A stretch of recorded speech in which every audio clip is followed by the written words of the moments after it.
Oi oi Kiyomasa. Nande nande. Assalamualaikum Samu. Waalaikumsalam, dari mana agent Sumu, dari tadi login Yarian. Maaf, barusan aku lagi diskusi kelompok tentang kondisi geografis Indonesia dan potensi sumber daya alamnya. Wadapat ilmu baru NIH, bagi-bagi dong. Kamu mau aku jelasin dari mana dulu nih? Kondisi geografis Indonesia dulu deh. Oke, mari saya jelaskan, let's go.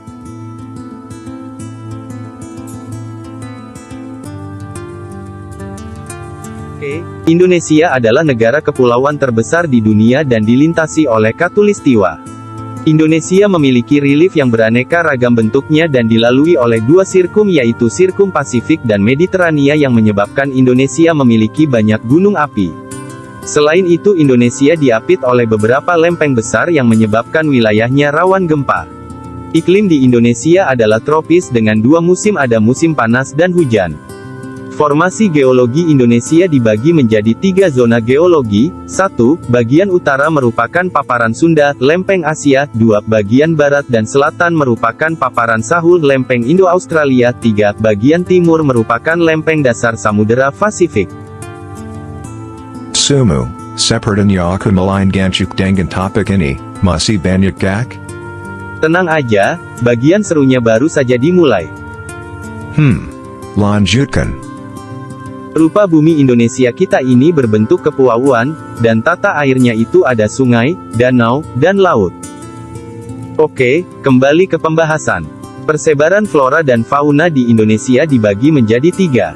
1. Indonesia bagian barat Asiatis. Terdapat hewan mamalia dengan ukuran yang besar. Contoh, gajah, harimau, dan badak. Terdapat berbagai jenis kera, terdapat berbagai jenis reptil, terdapat berbagai jenis ikan air tawar.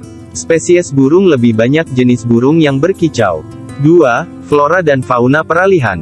Pada daerah ini flora dan fauna memiliki ciri-ciri campuran karakteristik serta ciri campuran akibat berada di wilayah peralihan, sehingga terdapat banyak hewan endemik yang hanya bisa ditemukan di Indonesia saja.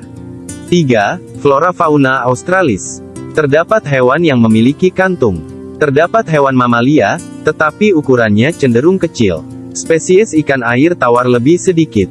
Spesies burung memiliki bulu yang indah, serta warna mencolok.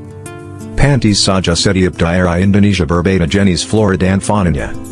Iya dong, kita ini kan kaya, belum lagi sumber daya alamnya. Seperti apa pula sumber daya alam Indonesia? SDA itu terbagi menjadi dua, yang dapat diperbaharui dan tidak dapat diperbaharui. Yang dapat diperbaharui itu seperti tanah, air, hutan, hewan, tumbuhan. Sedangkan yang tidak dapat diperbaharui itu seperti bahan tambang mineral logam, contohnya emas, timah, seng, aluminium. Bahan tambang mineral bukan logam, contohnya batu kapur, pasir, belerang, intan. Bahan tambang sumber tenaga, energi. Contohnya minyak bumi, gas alam, dan batu bara. Manusia termasuk sumber daya gak? Termasuk dong Samu, selain memiliki sumber daya alam yang besar, Indonesia juga memiliki jumlah penduduk yang sangat besar, loh. Bahkan data terbaru dari Kementerian Perencanaan Pembangunan Nasional, Bappenas, memperkirakan penduduk Indonesia tahun 2019 mencapai 267 juta jiwa. Jumlah penduduk tadi tentu dapat mengalami perubahan, baik perubahan karena adanya pertambahan maupun pengurangan penduduk. Perubahan itu disebut dengan pertumbuhan penduduk. Faktor yang menyebabkan terjadinya perubahan dibagi menjadi dua, yaitu faktor alami dan non-alami. Faktor alami terdiri dari kelahiran, natalitas, dan kematian, mortalitas. Kelahiran menyebabkan pertambahan jumlah penduduk, sedangkan kematian menyebabkan pengurangan. Faktor non-alami ialah adanya perpindahan penduduk migrasi. Pada migrasi penduduk bertambah atau berkurang karena dilakukan dengan sengaja. Komposisi penduduk. Penduduk juga harus dikelompokkan berdasarkan karakteristik tertentu. Dasar yang umum digunakan untuk mengelompokkannya adalah umur, jenis kelamin, mata pencaharian, agama, bahasa, pendidikan, jenis pekerjaan, dan tempat tinggal. Komposisi penduduk ditampilkan dalam bentuk grafik yang dinamakan piramida penduduk. Grafik ini nantinya bisa dijadikan dasar pengambilan keputusan atau kebijakan oleh pemerintah, lo. Bentuk piramida penduduk ada 3, yaitu ekspansif, konstruktif, dan stasioner.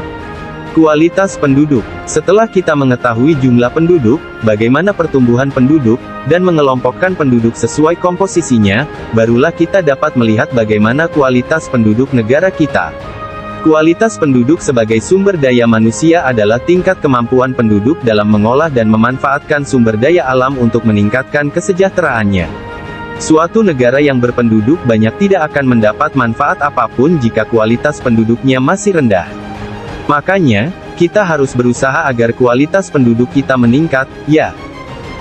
Baniak juga yang kamapela hari tadi, tapi terima kasih atas penjelasannya, berkat kamu aku sedikit mengerti baik mengenai kondisi geografis Indonesia, potensi SDM, sampai ke SDA-nya.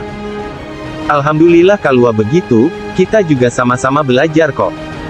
Okala kalau gitu, mari kita pulang.